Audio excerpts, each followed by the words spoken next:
بسم اللہ الرحمن الرحیم الحمد للہ الذی لا یبلغ مدحته القائل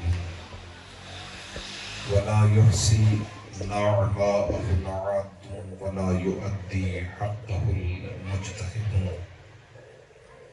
الذي لا يدركه بعد الهمم ولا يناله غوص الفتن الذي ليس لصفته حد محدود ولا نعت موجود ولا أجل ممدود ولا وقت معدود فطر الخلائق بقدرته ونشر الرياح برحمته وودد بالصخور ميدان أرضه ثم الصلاة والسلام على سيد الأنبياء والمرسلين خاتم النبیین ابی القاسم محمد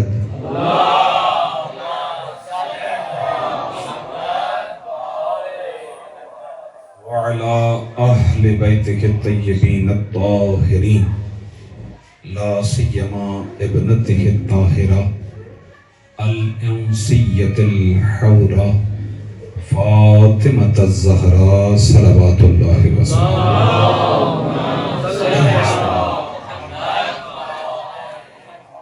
واللعنة الأبدية على أعدائهم أجمعين أما بعد فقد قال الله تبارك وتعالى في كلامه المجيد وفرقانه الحميد بسم الله الرحمن الرحيم إنا أعطيناك الكوثر فصل لربك وانحر إن شانئك هو الأبتر صلوات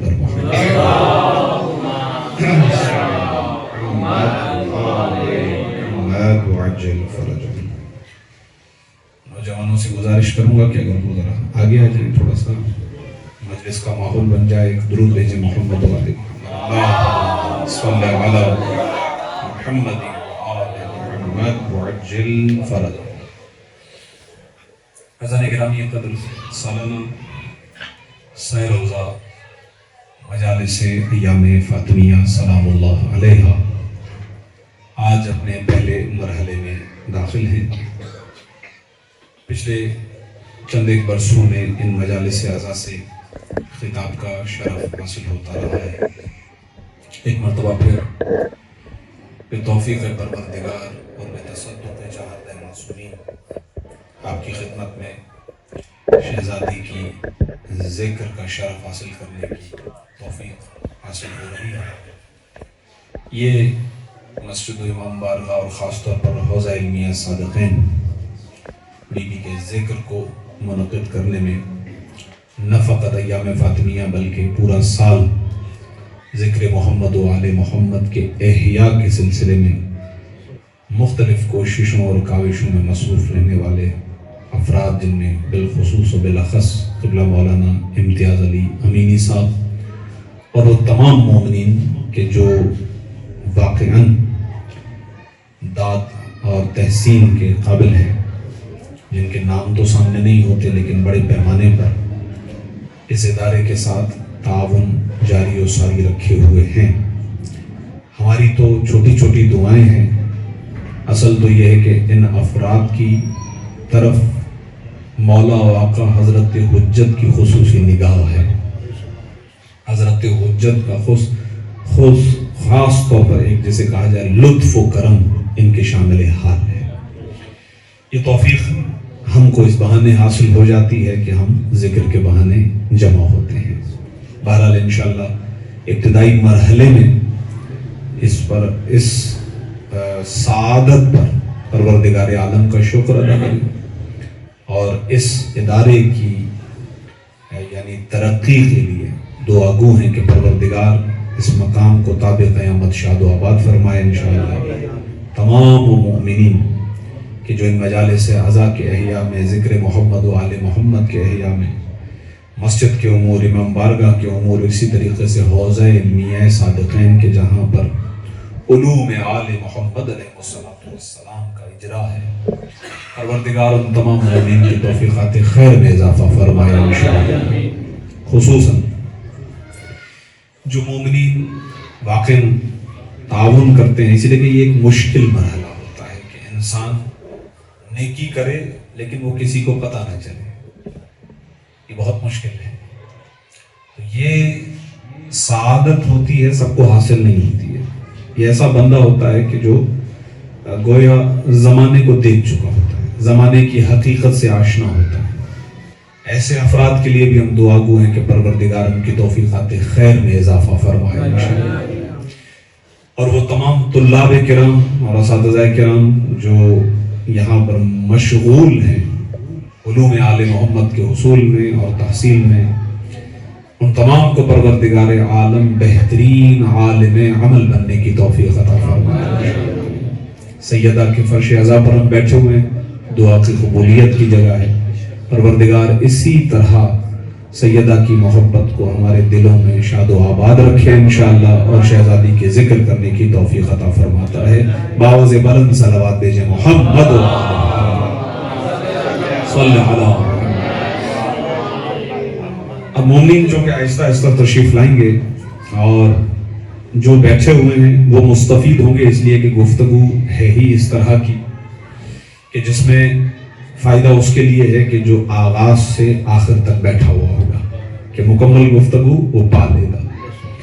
جہاں تک مجھے یاد ہے، اتنا زیادہ مضبوط حافظے کا مالک تو نہیں ہوں، لیکن بہرحال جس حد تک یاد ہے وہ یہ کہ اسی ممبر سے شہزادی کی حیات طیبہ پر کئی جہتوں کو پیش کرنے کی سعادت حاصل کرتا رہا ہوں۔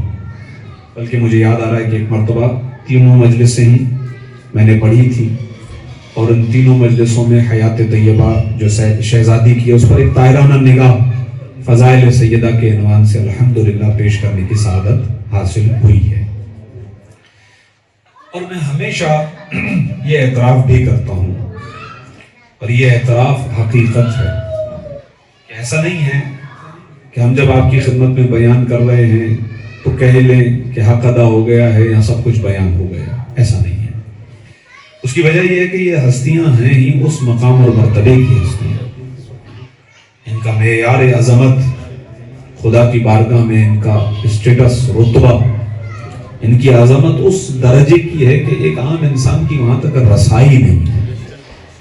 ہم تو جو ان کے بارے میں چند ایک باتیں ہم تک کتابوں میں پہنچی اور علماء کی کاوشوں اور محنتوں سے پہنچی، ان کو ہم آپ کی خدمت میں نقل کرتے ہیں، بیان کرتے ہیں۔ آپ اندازہ لگائیے ہمارے پاس جو سب سے زیادہ ذکر ہے فضائل کے باب میں، حیات طیبہ کے باب میں، وہ امیر المومنین کا ہے۔ تمام ائمہ کی بنسبت مولا علی کا ذکر زیادہ ہے، مولا علی کے فضائل زیادہ ہیں، لیکن یہ جو ذکر ہم تک پہنچا ہے یقیناً یہ مکمل تو نہیں پہنچا۔ یہ بات آپ کے ذہن میں ہونی چاہیے کہ یہ 1400 سال تک دشمن علی ابن ابی طالب میں کتنی چیزوں کو تبدیل کر دیا گیا، کتنی چیزیں چھپا دی گئی، کتنے ایسے افراد جن کے پاس امیر المومنین کی باتیں موجود تھی ان کو قتل کر دیا گیا، اور اگر جتنا کرنا چاہتے تھے دشمنان علی انہوں نے کیا۔ تو سب سے زیادہ فضائل مولا علی کے ہیں، اور وہ بھی سارے ہم تک پہنچے نہیں، اور اس کے باوجود بھی ہم یہ کہتے ہیں کہ مولا علی کی ہی حیات طیبہ کا کوئی رخ ہم کہہ دیں کہ جامع طور پر بیان ہوا ہی نہیں۔ ان تمام تر فضائل کے بیان کے بعد بھی اللہ کے رسول یہی کہتے رہے، اے علی ابھی تو میں نے تیرے فضائل بیان کیے ہی نہیں ہیں، ابھی تو فضائل بیان ہوئے ہی نہیں۔ مجھے خوف تھا اس بات کا کہ اگر میں تیرے فضائل کو بیان کر دیتا تو لوگ تیرے بارے میں بھی وہی عقیدہ بنا لیتے جو عیسائیوں نے عیسیٰ کے بارے میں بنایا۔ یہ حدیث ہے، یہ کتاب ماشاءاللہ عربک میں تھی، اب اردو میں چھپ کے بھی آ گئی ہے، مولا علی کی شان میں 1000 احادیث، فقط 1000 نہیں، بہت زیادہ ہیں، ان عالم نے 1000 حدیثوں کو جمع کیا ہے۔ تو کہ پہلی حدیث ہی ہے کہ اے علی ابھی تو میں نے تیرے فضائل کو بیان کیا ہی نہیں، کیونکہ مجھے خوف تھا اس بات کا کہ عیسائی تیرے بارے میں وہ عقیدہ نہ بنا لے، یعنی میری امت تیرے بارے میں وہ عقیدہ نہ بنا لے جس طرح عیسائیوں نے عیسیٰ کے بارے میں عقیدہ بنایا۔ اچھا، عیسیٰ کے بارے میں عیسائیوں کے عقیدے بہت زیادہ ہیں، یہ واضح سی بات ہے، اگر نبی کی امت 73 فرقوں میں 72 فرقوں میں بڑھ سکتی ہے، اختلاف ہو سکتے ہیں، تو بہرحال امکان ہے کہ حضرت عیسیٰ کی جو قوم ہے عیسائی ہیں ان کے اندر بھی فرقے ہوں گے، تو خدائی کے عقیدے کو لے کر ان کے ہاں بھی اختلاف ہے، لیکن ان میں سے ایک عقیدہ یہ بھی ہے کہ حضرت عیسیٰ یا تو خدا کے بیٹے ہیں یا خدائی میں شریک ہیں۔ اس طرح کا عقیدہ اور نظریہ بھی ان کے ہاں ہے کہ یا خدا کے بیٹے ہیں، یہ قرآن نے بیان کیا، یہ خدائی میں شریک ہے۔ اب دوبارہ سنیے گا کیا فرمایا تھا رسول اللہ نے، ارشاد فرمایا تھا، اے علی ابھی تو فضائل بیان کیے نہیں ہیں، کیونکہ مجھے خوف تھا کہ میری امت تیرے بارے میں وہ نظریہ نہ بنا لے، وہ عقیدہ نہ بنا لے کہ جو عیسائیوں نے عیسیٰ کے بارے میں بنایا۔ وہ کیا بنایا؟ یہی کہ یا خدائی میں شریک یا خدا کا بیٹا۔ تو ہم رسول اللہ کی خدمت میں یہ جملہ کہیں گے کہ یا رسول اللہ، آپ نے ابھی بیان نہیں کیے تو مسحری پیدا ہو گئے، اور فرمائیے گا ابھی تو بیان ہی نہیں ہوئے تو مسحری پیدا ہو گئے، اور اگر بیان ہو جاتے تو کیا ہو جاتا؟ صلوات بھیجے محمد تقبل اللہ۔ تو فضائل اور ان کی حیات طیبہ بہت جامع، تو میں اعتراف کے جملے آپ کی خدمت میں آغاز میں عرض کر رہا تھا۔ خوب اب میں میرے درمیان اور قبلہ مولانا امتیاز صاحب کے درمیان کیا گفتگو ہوتی ہے وہ تو ظاہر ہے میں ممبر سے آپ کی خدمت میں بیان نہیں کروں گا، ہاں لیکن اتنا ضرور ہے کہ اگر میں آپ کی خدمت میں تینوں مجلسیں پڑھتا اور تفصیل سے پڑھتا تو اس بار جیسا کہ عطل امکان کوشش یہ رہی کہ شہزادی کے خطبے کو بیان کریں، ارادہ یہ تھا، لیکن اب چونکہ صرف دو دن ہوں صحیح ہے، اور میرے علاوہ انشاءاللہ آپ اور بھی بزرگ خطبہ اور علماء کو سماعت بھی فرمائیں گے تو دوسری جہتیں آئیں گی، اس لیے میں نے ان دو مجلسوں کے لیے ایک حدیث کا انتخاب کیا ہے۔ نہایت توجہ کا طالب علم، ان دو مجلسوں کے لیے ایک حدیث کا انتخاب کیا ہے۔ آپ سوچ رہے ہو کہ دو مجلسیں ایک حدیث؟ نہیں، وہ حدیث اتنی طولانی ہے کہ اگر اس پر تفصیل سے گفتگو کی جائے تو پھر 10 مجلسیں چاہیے، لیکن کم از کم اس حدیث کا ایک حصہ چونکہ شہزادی سے تعلق رکھتا ہے، اس اعتبار سے اس حدیث کو ہم نے اپنا موضوع بنایا ہے، اور میں نے آپ کی خدمت میں جو سورہ مبارک کوثر کی تلاوت کی ہے وہ تبرکاً کی ہے۔ اصل وہ خطبہ ہے جو اصل میں وہ حدیث ہے جو ختمی مرتبت کی حدیث ہے، اسے پیش کرنا مقصود ہے۔ تو انشاءاللہ آپ آمادہ ہیں، تیار ہیں انشاءاللہ؟ ایک درود بھیجیے محمد و آل محمد۔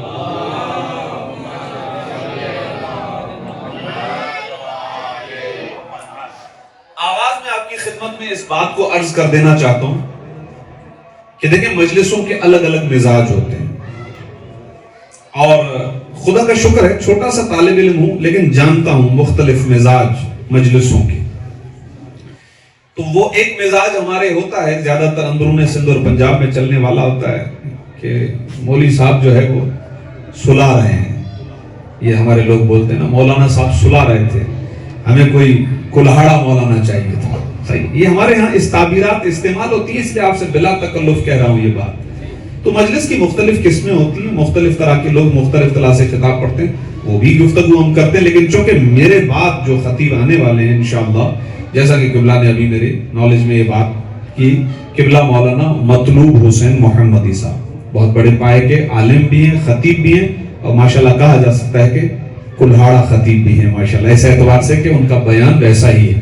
تو آپ انشاءاللہ مستفید ہوئیے گا، البتہ اگرچہ کہ خود یہ حدیث بھی ایسی نہیں ہے کہ آپ سو جائیں، نہیں، میں نے عرض کیا کہ ظاہر ہے میں نے اس کا ایسے ہی تو انتخاب نہیں کیا ہے، سوچ سمجھ کے انتخاب کیا ہے، لیکن چونکہ میں اس لیے کہہ رہا ہوں کہ اس کے اندر میری کوئی خطابت نہیں ہوگی، ہے تو جو آپ حضرات کی، آپ تو ابھی سے ہی سو گئے، میں ڈرا رہا تھا ایسے ہی آپ کو عرض کر رہا ہوں آپ کی خدمت میں کہ یہ میں چاہتا یہ ہوں کہ یہ حدیث مکمل ہو آج اور کل میں، اس لیے چونکہ میں نسبت دے رہا ہوں یہ حدیث ہے، اس کا مطلب یہ حدیث رسول ہے، یہ اللہ کے رسول کے کلمات، ٹھیک ہے؟ تو میں چاہتا ہوں کہ ایز اٹ از جس طرح اللہ کے رسول نے خطاب فرمایا ہے، چونکہ وہ تو عربی میں ہے تو میں اس کا آسان ترجمہ بھی آپ کی خدمت میں پیش کروں گا، اور اس روایت کا یا اس حدیث کا خاص تعلق ہی ہے پنجتن سے، یہ حدیث ہے ہی پنجتن سے، اور اگر مکمل پنجتن کو ذکر کروں گا تو یقیناً یہ 2 مجلسیں کافی نہیں ہوگی،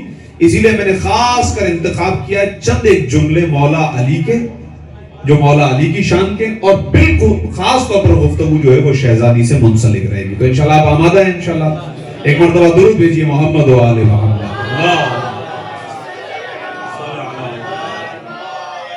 میں آپ کی خدمت میں تھوڑا سا اس کا دیدار بھی کروا دوں نا حدیث کا، آپ دیکھ لیں، تفصیلی حدیث ہے یہ، عربی میں ہے۔ اچھا، چونکہ ایام فاطمیہ ہیں، یعنی شہزادی کی مصیبت کے ایام، شہزادی کے غم کے ایام، شہزادی کی شہادت کے ایام، اس لیے اس حدیث کی جو یوں سمجھ لیجئے کیفیت ہے، وہ حالت ہے، وہ اسی طرح کی ہے۔ البتہ درمیان میں اللہ کے رسول کے جو کلمات ہیں اس میں بی بی کی عظمت، بی بی کا مقام اور مرتبہ، بی بی کے فضائل کا بیان۔ اب میں کوئی اور چھوٹا موٹا ناقص غیر معصوم اپنی زبان سے ٹوٹے پھوٹے جملوں میں شہزادی کی منزلت بیان کرے وہ اور ہے، اللہ کا رسول فضائل بیان کرے وہ اور ہے۔ ظاہر ہے کہ اس کا اپنا ہی یہ کمال ہوگا۔ صلوات ہدیہ کیجئے محمد، جزاکم اللہ۔ پہلے میں آپ کی خدمت میں حوالہ عرض کروں، شیخ عباس قمی علیہ الرحمہ کی کتاب ہے بیت الاحزان، اردو میں بھی ہے، اگرچہ یہ عربی میں لکھی گئی کتاب تھی، اردو میں۔ میں جب اس کا مطالعہ کر رہا تھا تو اس حدیث پر میری نظر پڑی، پھر انہوں نے جو حوالہ دیا میں اس حوالے کے لیے اس کتاب کے اندر بھی گیا۔ ایک کتاب ہمارے مکتب کی ایک کمال کتاب ہے، بشارت المصطفیٰ لشیعۃ المرتضیٰ، کمال کتاب۔ اس کتاب، وہ کتاب عربی میں بھی میرے پاس موجود ہے، تو میں نے اس کی پوری عربی عبارت کو ایک مرتبہ میچ بھی کیا اس سے، کہ جس طرح کے جملے ترجمے میں لکھے ہوئے تھے آیا اصل عربی میں بھی وہ جملے ہیں یا کچھ شارٹ ہیں یا کچھ نکال دیے گئے۔ تو بشارت المصطفیٰ لشیعۃ المرتضیٰ، اس کتاب سے عربی عبارت آپ کی خدمت میں پیش کر رہا ہوں۔ اس کے اندر پوری حدیث ہے، جبکہ شیخ عباس قمی نے فقط ایک مختصر حصہ کہ جو بی بی کے بارے میں تھا اسے بیان کیا۔ تو میں یہاں پر آپ کی خدمت میں جو لے کر رہا ہوں یہ پوری حدیث ہے۔ البتہ اس میں سے ہم وہ حصہ پڑھیں گے جو میں نے آپ کی خدمت میں عرض کیا کہ مولا علی سے تعلق رکھتا ہے، اور شہزادی سے خاص طور پر تفصیل اس میں ہوگی، اور چند جملے سرکار سید الشہداء امام حسین۔ اس کی وجہ یہ ہے کہ ہر مظلومیت کی معراج کربلا ہے، اس لیے بہرحال ناگزیر ہے ذکر سرکار سید الشہداء۔ پنجتن کی خوشنودی کے لیے باواز بلند صلوات بھیجیں۔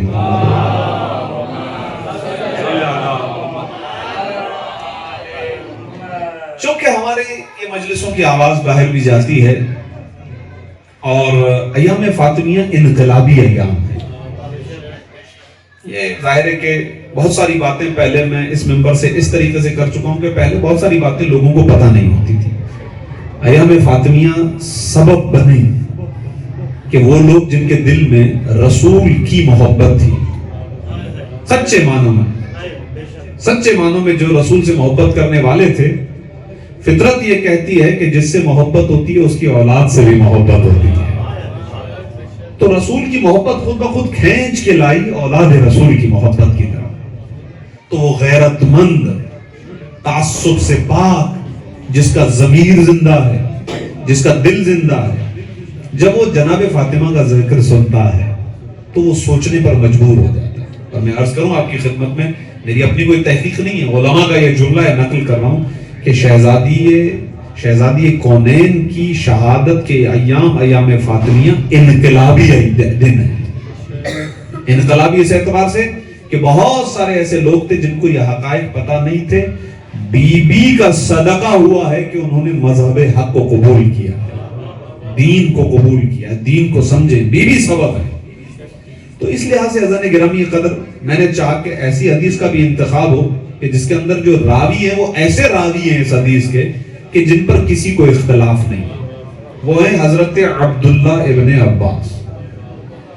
یہ مسلمانوں کے درمیان متفق علیہ شخصیت ہیں، بڑے مفسر قرآن مشہور ہیں، ہم سے زیادہ ہمارے برادران کے ہاں یہ مشہور ہیں اس اعتبار سے کہ یہ مفسر قرآن حضرت عبداللہ ابن عباس رسول اللہ کے فرسٹ کزن بھی ہو گئے، مولا علی کے بھی فرسٹ کزن ہو گئے، تو یہ راوی بھی ہیں۔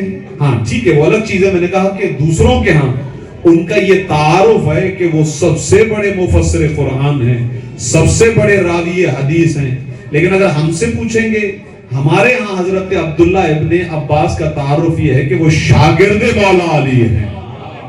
صلوات بھیجے محمد والے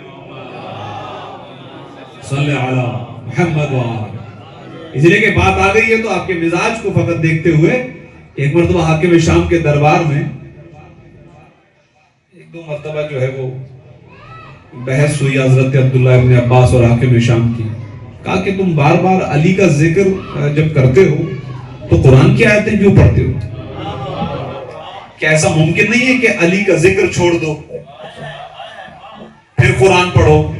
تو جواب میں انہوں نے کہا تھا آپ یہ چاہتے ہیں کہ علی کا ذکر چھوڑ دوں یعنی قرآن چھوڑ دوں، مگر قرآن علی کے سوا بھی کچھ ہے. صلوات بھیجے محمد اللہم صلی اللہ علیہ وسلم. یہ میں ان کا جملہ نقل کر رہا تھا. میری عقیدت میں، ہماری عقیدت میں یہی ہے کہ قرآن ہے ہی قصیدہ اہل بیت کا نام.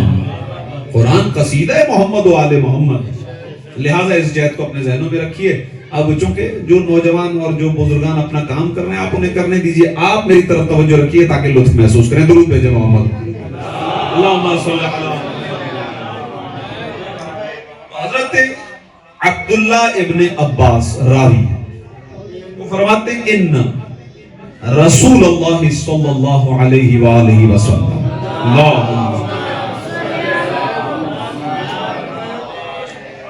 کان جالسا ذات یوم، ایک دن بیٹھے ہوئے تھے. اذ اقبل الحسن علیہ السلام، اچانک سے امام حسن تشریف لائے. میں نے عرض کیا صرف کوشش کروں گا روایت کے الفاظ آسان ترجمے میں پیش کروں چونکہ مجلس کا ماحول ہے اس لیے. فلما رآہ بکا، ایام فاطمیہ کو ذہن میں رکھ کے سنیے گا. جیسے ہی اللہ کے رسول نے امام حسن کو دیکھا تو دیکھتے ہی آپ نے گریہ کیا. امام حسن کو دیکھ کے رو. ثم قال الی الی بنی، پھر اللہ کے رسول نے ارشاد فرمایا آؤ آؤ میرے بیٹے. فما زال یدنیہ، قریب بلاتے رہے یہاں تک کہ حتی اجلسہ علی فخذہ الایمن، اپنی گود میں دائیں طرف امام حسن مجتبیٰ کو بٹھایا. قریب بلاتے بلاتے امام حسن مجتبیٰ کو فخذہ الایمن اپنے دائیں پہلو میں بٹھایا. ثم اقبل الحسین علیہ السلام، اتنے میں امام حسین تشریف لائے. توجہ رکھیے گا میری طرف. فلما رآہ بکا، جیسے ہی اللہ کے رسول نے حسین ابن علی کو دیکھا روئے. قال الی الی یا بنی، آؤ میرے بیٹے آؤ میرے قریب آؤ. واجلسہ علی فخذہ الایسر، اور امام حسین کو اپنے بائیں طرف بٹھایا. ثم اقبلت فاطمہ، اس کے بعد شہزادی تشریف لائیں. فلما رآہا بکا، جیسے ہی اپنی بیٹی پر نگاہ گئی تو آپ رونے لگے. ثم قال الی الی یا بنیتی، ارشاد فرمایا آؤ میری بیٹی آؤ میری بیٹی. لیکن ایک ہوتا ہے لفظ ابن، ابن یعنی بیٹا، ایک استعمال ہوتا ہے بنیہ. یہ میں مومنین کے لیے، نئے طالب علموں سے معذرت خواہوں بھائی، ماشاءاللہ یہ تو ہمارے حوضے کی فضا ایک الگ ہوتی ہے، ان کے سامنے لب کشائی مناسب نہیں ہے. مومنین کو سمجھانے کے لیے عرض کر رہا ہوں. بنیہ صیغہ اسم تصغیر، جب کسی سے پیار اور محبت کے طریقے سے بات کی جاتی ہے تو اس صیغہ اسم تصغیر استعمال کیا جاتا ہے. یا بنیتی، اے میری پیاری بیٹی آجا میرے قریب آجا. وَأَجْلَسَهَا بَيْنَ يَدَيْهِ، اللہ کے رسول نے اپنی بیٹی کو اپنے سامنے بٹھایا ہے. امام حسن، امام حسین اور اس کے بعد شہزادی سامنے. ثم اقبل امیر المؤمنین علی بن ابی طالب، اللہم صل علی محمد وآل محمد وعجل فرجہ. انشاءاللہ لطف محسوس کریں گے، آرام آرام سے سماعت فرماتے رہیے گا. حدیث بڑی خوبصورت. پھر علی تشریف لائے، اور جیسے مولا تشریف لائے فلما رآہ بکا، جیسے ہی مولا علی پر نگاہ گئی اللہ کے رسول کی آپ نے گریہ فرمایا. ثم قال الی الی یا اخی، ارشاد فرمایا قریب آؤ قریب آؤ اے میرے بھائی علی ابن ابی طالب. صلوات بھیجے مولا علی کی ذات. اللہم صل علی محمد. ذہن میں رکھیے گا اللہ کے رسول نے مولا علی کو اپنا بھائی بنایا بھی تھا اور کہتے بھی تھے کہ علی میرا بھائی ہے. یا علی انت اخی فی الدنیا والآخرہ، اے علی تو دنیا میں بھی میرا بھائی ہے آخرت میں بھی میرا بھائی ہے. صلوات بھیجے محمد و آل محمد. اللهم صل على محمد وما زال يدني حتى اجلسه الى جنبه الايمن. قریب بلاتے رہے مولا علی کو اور مولا علی قریب آتے رہے یہاں تک کہ اللہ کے رسول نے علی ابن ابی طالب کو اپنی دائیں طرف، ایمن یعنی دائیں طرف، اس طرف بٹھائے. اب دیکھیے دوبارہ ایک مرتبہ وہی چادر تطہیر کا ماحول بن گیا نا، یہی پنجتن ہے. اور عرض کر دوں آپ کی خدمت میں کہ جب یہ شخصیتیں اس طرح سے جمع ہوتی تھی تو دنیا دیکھتی تھی اس نگاہ سے کہ یہ اللہ کے رسول ہیں، یہ ان کے داماد ہیں، یہ ان کی بیٹی ہے، یہ ان کی بیٹی کے بیٹے ہیں. لیکن جو عالم نور کے فرشتے ہیں جب وہ دیکھتے تھے تو سمجھ میں نہیں آتا تھا یہ کون ہستیاں ہیں. لیکن نورانی مخلوق ان کو نورانی حیثیت سے دیکھا کرتی تھی، جیسا کہ چادر تطہیر میں ہوا. اور حدیث کے ساتھ کا آپ نے ابھی تلاوت سماعت بھی فرمائی کہ فرشتہ جو روزانہ آتا ہے، کبھی درزی بن کے آ رہا ہے، کبھی جھولا جھلانے آ رہا ہے، کبھی تسبیح چلانے آ رہا ہے، کبھی چکی چلانے آ رہا ہے، وہی فرشتہ کہتا ہے پروردگار من کون ہے جو اس چادر کے تحت ہے. پوچھا جائے جبرائیل تم تو روز آتے ہو، پھر یہ سوال کیسا؟ کہا جائے وہ الگ بات ہے، جب یہ جمع ہوتے ہیں تو یہ ایسا نور ہوتا ہے کہ آنکھوں کو خیرہ کر دے. وہ نور ہے پنجتن. اچھا یہ لفظ پنجتن اس کو بچا کے رکھیے گا، ہاں غور فرمائیے گا. پنجتن کو بچا کے رکھیں، اپنے بچوں تک پہنچائیے جس طرح ہمارے ماں باپ نے ہم تک تصور پنجتن پہنچایا ہے. کیسے پنجتن؟ اپنے گھروں میں پنجتن پاک کے نام لگا کے رکھیں. چھوٹا بچہ اٹھتے بیٹھتے اس کو پڑھے، تلاوت کرے. یہ میں کیوں کہہ رہا ہوں؟ یہ اس لیے کہہ رہا ہوں کہ ایک ٹیلی ویژن چینل مسلسل چلتا ہے، اسلامی چینل ہے، آپ توجہ کیجئے گا. اور وہاں اکثر سوال و جواب بھی ہوتے ہیں. تو ایک بزرگ بیٹھے بھی رہتے ہیں تو ان سے سوال ہوا پنجتن کون؟ کسی نے پوچھ لیا، ظاہر ہے کہ دوسروں کو تو نہیں پتا، اڑتی اڑتی باتیں سنتے. تو پنجتن کون؟ تو میں عرض کروں اس بزرگ نے جو نام لیے میں تو ممبر سے نہیں لے سکتا، اگر لے لیے تو آپ کی طبیعت خراب ہو جائے گی. صلوات سے پیچھے محمد و آل محمد. اور فرمائیے گا لیکن نشر و اشاعت کا سبب ہے نا ٹیلی ویژن، وہاں سے باتیں بہرحال پہنچتی ہیں، لوگ دیکھتے ہیں. تو اب جس نے بھی سنا اس کے ذہن میں چلا گیا ہوگا کہ پنجتن کون ہے. یہ پنجتن پاک تصور قرآنی ہے، حدیث قصہ شان نزول آیے تطہیر ہے، لہذا اسے بچا کے رکھنا ہے. تو یہ پنجتن ہو گئے جمع. ایک اور درود بھیجیے پنجتن پاک علیہ الصلوۃ والسلام کے ذریعے. اللہم صل علی نہایت توجہ کا طالب. فقال له اصحابہ، اللہ کے رسول کے اصحاب نے اللہ کے رسول سے ارشاد فرمایا یا رسول اللہ ما ترى واحدا من هؤلاء الا بكيت وما فيهم من تسر برؤيته. یا رسول اللہ ایسا کیا ہے کہ ان میں سے آپ نے جب بھی کسی کو دیکھا تو آپ رونے لگے؟ اصل نقطہ یہ ہے، ایسا کیا ہوا کہ ان میں سے جب بھی کوئی آپ کے سامنے آیا آپ نے گریہ کیا، آپ کی آنکھیں رونے لگی؟ ایسی کیا بات ہے جو آپ کی تکلیف کا سبب بن رہی ہے، آپ کو تکلیف پہنچا رہی ہے؟ ایسی کیا بات ہے؟ اب غور فرمائیے گا.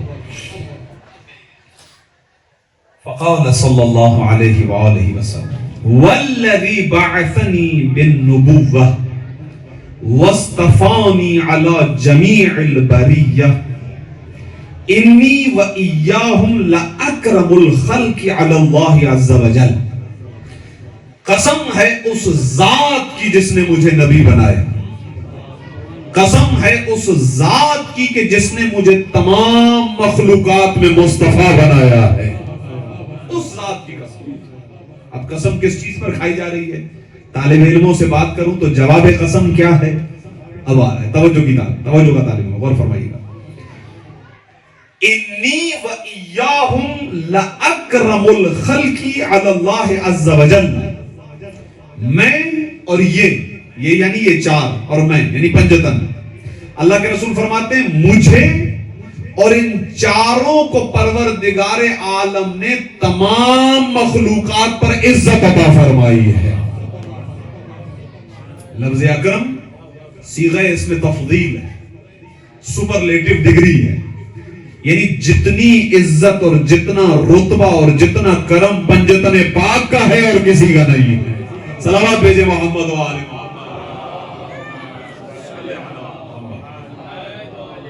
واضح ہو رہی ہے بات انشاءاللہ؟ نہایت توجہ. لَأَكْرَمُ اکرم سب سے زیادہ عزت ہے. یہ لفظ قرآنی ہے اکرم بھی، کوئی بھی بات قرآن سے باہر بھی نہیں جائے. ان اکرمکم عند اللہ اتقاکم، سورہ مبارک حجرات کی آیت نمبر 13 ہے. اللہ کے نزدیک سب سے اکرم وہ ہے جو سب سے بڑا متقی ہے. اور یہ تو ان کی بات ہے جو امام المتقین ہیں. صلوات بھیجیں محمد و آل محمد. اجرکم اللہ. وما على وجه الارض نسمة احب الی منہم، اور مجھے اس پوری کائنات میں ان سے زیادہ کوئی محبوب نہیں ہے. دیکھیں میں بہت آرام سے اس لیے ترجمہ کر رہا ہوں، اور میں ایز اٹ از جو الفاظ ہیں ان کا ترجمہ اس لیے نہیں کر رہا کیونکہ ممبر سے مجلس اعضاء کے ماحول کے اعتبار سے اردو میں آسان ترجمہ، یعنی گویا یہ کہہ سکتے ہیں کہ مفہوم عرض کروں. اللہ کے نزدیک سب سے زیادہ عزت دار اور میری نگاہ میں سب سے زیادہ محبوب، میرے محبوب ہیں یہ، ان سے زیادہ مجھے کسی سے محبت نہیں ہے. سوال ذہن میں ہے جو انہوں نے پوچھا کہ یا رسول اللہ ان میں سے ہر ایک کو دیکھ کر آپ کی آنکھوں میں آنسو کیوں آئے، آپ روئے کیوں؟ تو اللہ کے رسول نے یہ وجہ بیان کرنے سے پہلے یہ بتایا کہ یہ ہے کون. اللہ کے نزدیک ان کا مقام کیا ہے اور میرے نزدیک ان کا مقام کیا ہے. پہلے یہ سماعت. اس کے بعد اب لفظ آتا ہے اما علی بن ابی طالب. اب ایک ایک کر کے ذکر کرنا ہے. اب میرے چھوٹے بچے بھی مجلس میں موجود ہیں، سوال کرتا ہوں اس لیے تاکہ آپ پتہ چلے کہ مجمع میرے ساتھ ہے یا نہیں ہے. اچھا، رسول کے پاس سب سے پہلے کون آیا تھا؟ مولا حسن. جزاکم اللہ. ماشاءاللہ توجہ سے سن رہے ہیں تو آپ کی فرمائش کا خیال رکھوں گا جو آپ نے حکم کیا ہے. غور فرمائیے. امام حسن مجتبی سب سے پہلے، پھر امام حسین آئے تھے، پھر شہزادی، پھر مولا علی. اگر بھولے نہیں تو یہی حدیث قصہ کی ترتیب بھی ہے کہ یہ اسی طریقے سے گھر میں تشریف لائے تھے. پہلے امام حسن، پھر امام حسین، پھر مولا، پھر شہزادی، پھر مولا علی، پھر شہزادی کون ہے، لیکن اس کے اندر پہلے شہزادی. غور فرمائیے گا. اچھا، اب ایک اور نقطے کی طرف توجہ فرمائیے گا، وہ یہ کہ اب ان میں سے ایک پر جب اللہ کے رسول نے گفتگو شروع کرنا چاہیے تو آغاز کیا ہے علی ابن ابی طالب سے. آغاز مولا علی سے. اسی لیے ارشاد فرمایا اما علی ابن ابی طالب. جہاں تک تعلق ہے علی ابن ابی طالب کا، تو میں نے عرض کیا کہ اس حدیث میں ہمیں تھوڑا سا مولا کے فضائل کو چننا ہے. وہ کچھ بیان کروں گا اور میں پھر تیزی سے سیدہ پر گفتگو کے پیش کرنی ہے. توجہ کا طالب. اما علی ابن ابی طالب فإنہ اخی. جہاں تک تعلق ہے علی کا، تو مجھ سے پوچھ رہے تھے نا کہ علی، اس کو دیکھ کر میں رویا کیوں، جب علی آئے تو میری آنکھوں میں آنسو کیوں آئے. تو پہلے سنو علی ہے کون. فإنہ اخی، علی میرا بھائی ہے. غور فرمائیے گا. وشفیقی، علی پر میں مہربان ہوں. غور فرمائیے گا. وصاحب الامر بعدی، میرے بعد علی اول الامر ہے، صاحب امر ہے. سورہ مبارک النساء آیت نمبر 59. یا ایھا الذین آمنوا اطیعوا اللہ واطیعوا الرسول وَأُولِي الْأَمْرِ مِنْكُمْ. اُولِي الْأَمْرِ، قرآن کہتا ہے اُولِي الْأَمْرِ کی اطاعت کرو. اللہ کے رسول نے زندگی میں بتایا میرے بعد اُولِي الْأَمْرِ علی ابن ابی طالب ہے.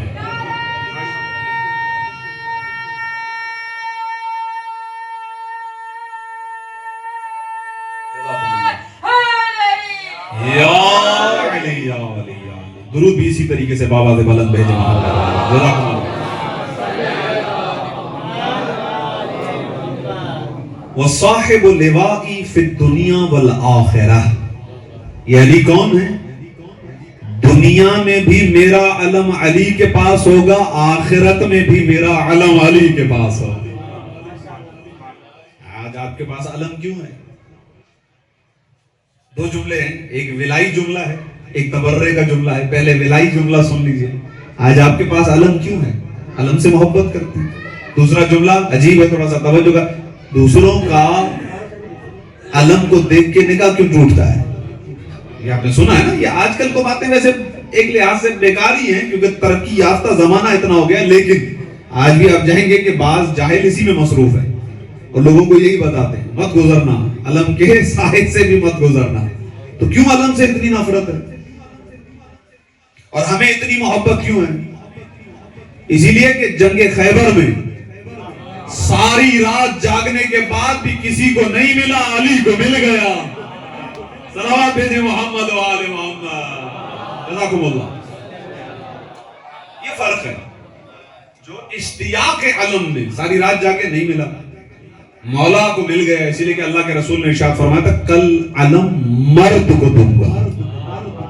مرد اسے کہتے ہیں جو ٹکے میدان میں، اور علی کبھی راہ فرار اختیار نہیں کرتا۔ اسی لیے تم کون ہو؟ صاحب اللوائی فی الدنیا والآخرہ، میرا علم دنیا میں بھی علی کے پاس، آخرت میں بھی علی کے پاس۔ وہ صاحب حوضی، غور فرمائیے گا، صاحب حوضی قیامت کے دن ایک نہر کا نام ہے کوثر، وہی پیے گا اس کوثر کو جو کوثر کے ایام منا رہا ہوگا۔ اس لیے کہ شہزادی کوثر ہیں، بڑا عجیب ربط ہے، اس کا نام بھی کوثر ہے، شہزادی بھی کوثر ہے۔ اور روایات ہیں صحیح بخاری بڑی بڑی کتابوں کے اندر کہ بڑے بڑے لوگ رسول کی طرف آ رہے ہوں گے قیامت کے دن، روک لیا جائے گا، آپ نہیں جا سکتے۔ خود رسول بھی کہیں گے یہ میرے قریبی، یہ میرے بڑے قریبی۔ آواز آئے گی یا رسول اللہ انہوں نے آپ کے بعد کیا کیا آپ کو نہیں پتا۔ اور فرمائیے گا یہ حدیث بالکل مستند حدیث ہے، بڑی بڑی کتابوں کے اندر ہے کہ ان کو وہاں سے ہٹا دیا جائے گا، وہ پیاسے ہوں گے، رسول اللہ کوثر پر بیٹھے مالک کوثر، اور جہاں مالک کوثر وہیں ساقی کوثر، وہیں مولا علی بھی موجود ہے۔ ساقی کا مطلب ہوتا ہے پلانے والا، لیکن رسول مالک ہے، لیکن خود کوثر کون ہے؟ سیدہ۔ تو ہٹایا اسے جائے گا جس نے دنیا میں کوثر کے حق کا خیال نہیں کیا ہے۔ صلوات بھیجے محمد و آل محمد، اجرکم اللہ۔ وصاحب حوضی والشفاعتی، اور یہ وہ علی ہے جس کے پاس میری شفاعت ہے، میری شفاعت، یعنی کیا مطلب یہ کہ شفاعت کا حق علی ابن ابی طالب کے پاس ہے۔ کل قیامت کے دن پل صراط سے کوئی گزر نہیں سکتا جب تک علی کا لکھا ہوا اجازت نامہ نہ ہو۔ ہے آمدہ آپ انشاءاللہ؟ یہ تو بڑے بڑے بزرگوں نے کہا ہے، بڑے بڑے بزرگوں کی حدیث نقل ہوئی ہے کہ اللہ کے رسول نے ارشاد فرمایا۔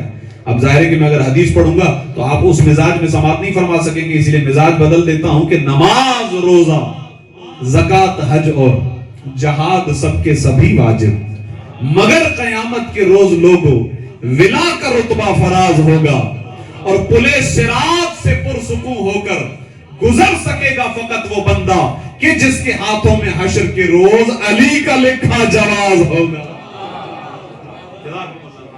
درود ہدیہ کیجئے محمد و آل محمد، اجرکم اللہ۔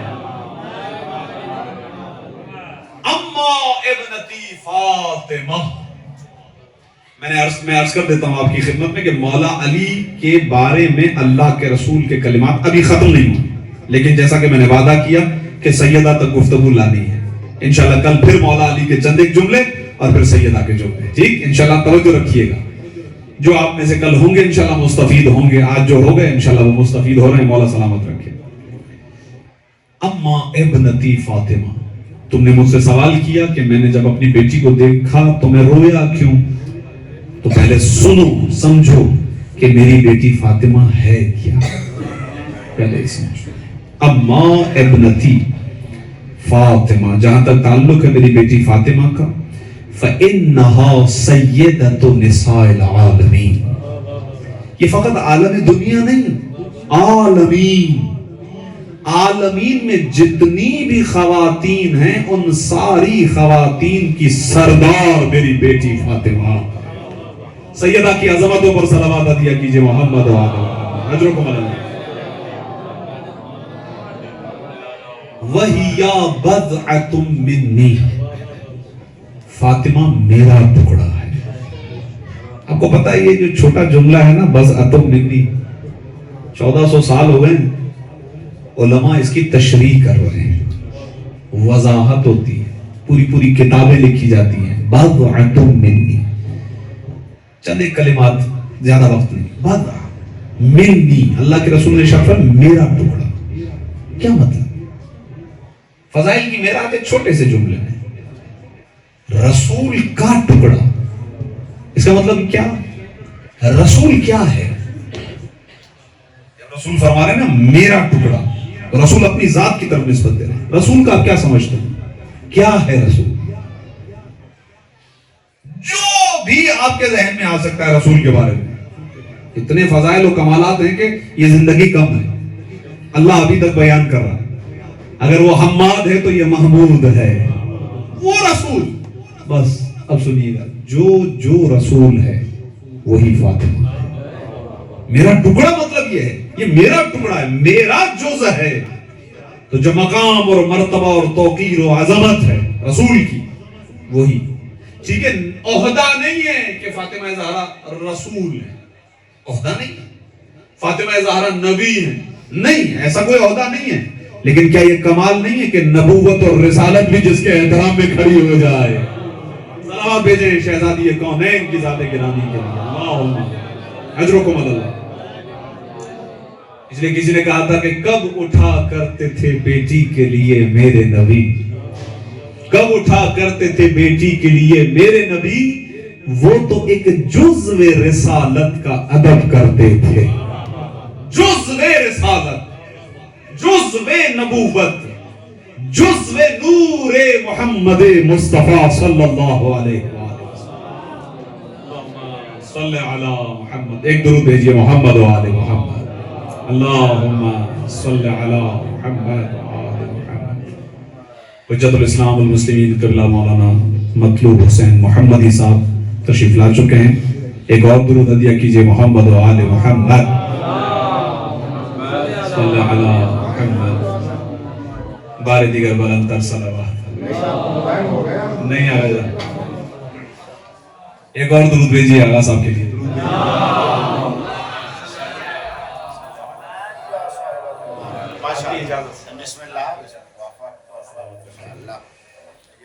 آقا کی خیر و سلامتی کے لیے ایک مرتبہ اور درود بھیجئے محمد و آل محمد۔ اللہم صلی علی محمد و آل محمد۔ بہت ہی چھوٹا سا طالب علم ہوں، آقا صاحب کے سامنے لفظ کی بالکل بھی حیثیت نہیں ہے، ایک استاد کی حیثیت سے ان سے اجازت طلب کی ہے، چند ایک جملے پیش کروں گا، انشاءاللہ آقا صاحب کو ممبر دوں گا۔ ان کو زیادہ دیر بٹھائے رکھنا یہ بھی مناسب نہیں رہے گا۔ درود ہدیہ کیجئے محمد و آل محمد۔ اور آپ سے بھی التماس کرتا ہوں، کیونکہ میں فقط مہمان نہیں میزبان کی حیثیت سے بھی ہوں، تو آپ سب سے التماس کروں گا کہ اپنے اپنے مقام پر تشریف رکھیے گا، آقا صاحب کو سماعت فرمائے گا۔ میں خود طالب علم کی حیثیت سے آقا کی مجلسیں سنتا ہوں، نہیں میں آقا یہ ضرور کہوں گا تاکہ جو ہے نا وہ احترام سے انشاءاللہ نہایت ہی لطف محسوس کریں گے۔ ایک مرتبہ بآواز بلند صلوات بھیجیں محمد و آل محمد۔ اجرکم اللہ۔ صلی علی محمد و آل محمد۔ تو میں عرض کر رہا ہوں شہزادی فاطمہ زہرا صلوات اللہ وسلام علیہا کی وہ منزلت، وہ مقام اور مرتبہ جو ختمی مرتبت اپنی زبان مقدس سے بیان فرما رہے ہیں۔ ارشاد فرمایا کہ یہ تمام عالمین کی خواتین کی سردار، اس مقام پر شہزادی نے شہزادی کے ان مصائب کی طرف اشارہ دیا ہے اللہ کے رسول نے۔ میں چند جملے عرض کروں آپ کی خدمت میں، اور یہی مصائب کے فقرات ہیں۔ ارشاد فرمایا کہ میں دیکھ رہا ہوں کہ میری بیٹی اس کیفیت میں ہے کہ گویا ظلم کے پہاڑ توڑے گئے ہیں اس پر۔ اللہ اکبر، عجب ہے قسم بخدا۔ میری نگاہ ہے کہ گویا میں دیکھ رہا ہوں کہ تمام تر ذلت اور رسوائی اس کے گھر میں داخل ہو رہی ہے۔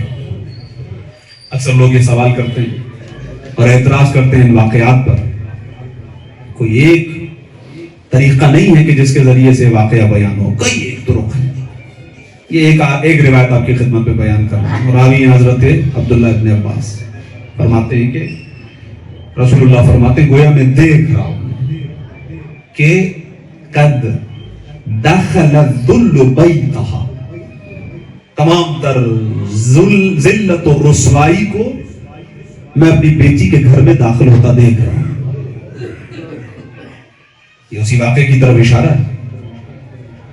کہ جب باہر سے یہ آواز آئی کہ علی کو باہر نکالو، اگر علی کو باہر نہ نکالا گیا تو ہم اس دروازے کو، اس گھر کو، گھر کے رہنے والوں سمیت جلا دیں گے۔ اللہ اکبر۔ اس مقام پر اللہ کے رسول کا ایک اور جملہ ہے، یہ دروازے پر آ کر دھمکی دینا، یہ کہنا کہ اگر علی کو باہر نہ نکالا گیا تو گھر والوں کو گھر والوں سمیت جلا دیا جائے گا، یہ اشارہ کس چیز کی طرف ہے؟ وَانْتُحِقَتْ حُرْمَتُهُ، یہ حقیقت میں میری بیٹی فاطمہ زہرا کی حرمت کو پامال کیا جا رہا ہے۔ اللہ اکبر۔ جو مقام و مرتبہ شہزادی کونین کا ہے، وہ جو ابھی آپ کی خدمت میں اللہ کے رسول کی زبان مقدس سے میں آپ کی خدمت میں عرض کر رہا تھا، اس کو ملحوظ خاطر رکھیے، اس کو سامنے رکھ کر پھر سماعت فرمائیے۔ میں دیکھ رہا ہوں گویا کہ تمام تر ذلت و رسوائی گھر میں داخل ہو رہی ہے، اس کی حرمت کو پامال کیا جا رہا ہے۔ میں دیکھ رہا ہوں اس کے پہلو کو شکستہ کیا جا رہا ہے، میں دیکھ رہا ہوں کہ اسے زخمی کیا جا رہا ہے۔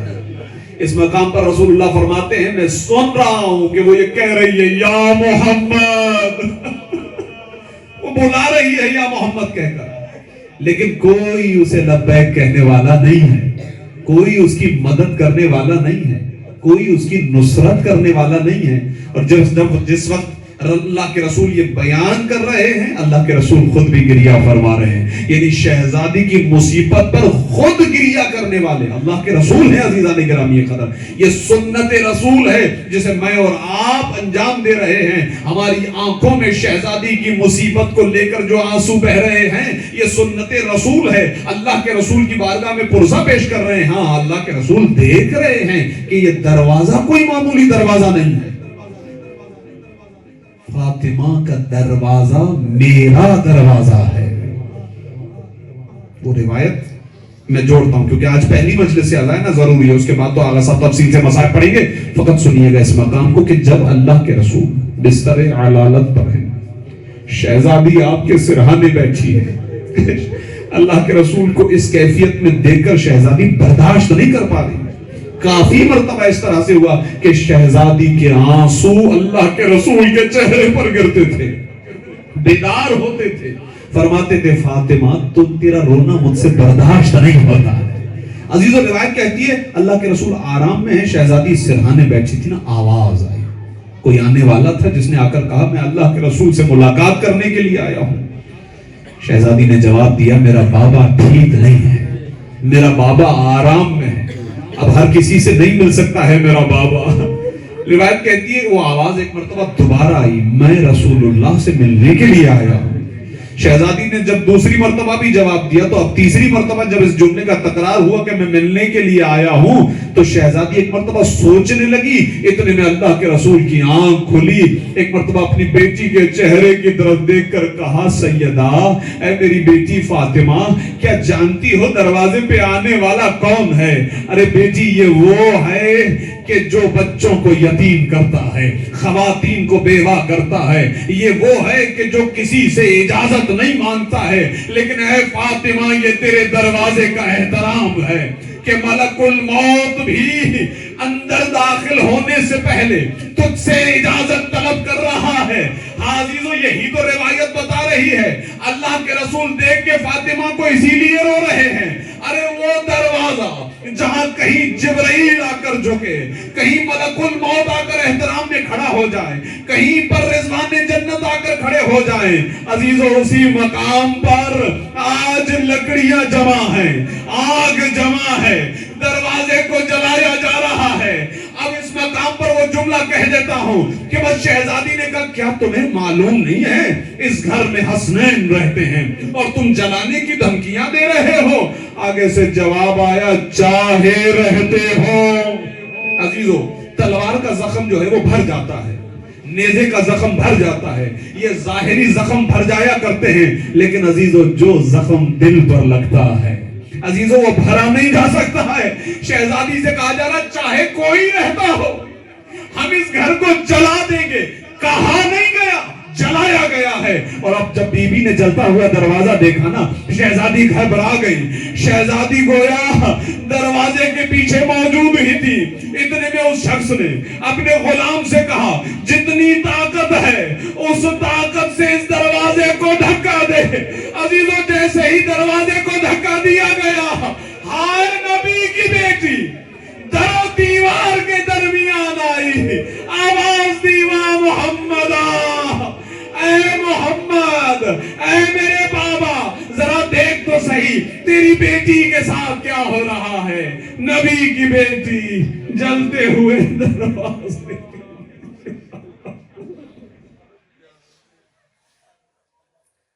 لعنة الله على القوم الظالمين وسيعلم الذين ظلموا أي منقلب ينقلبون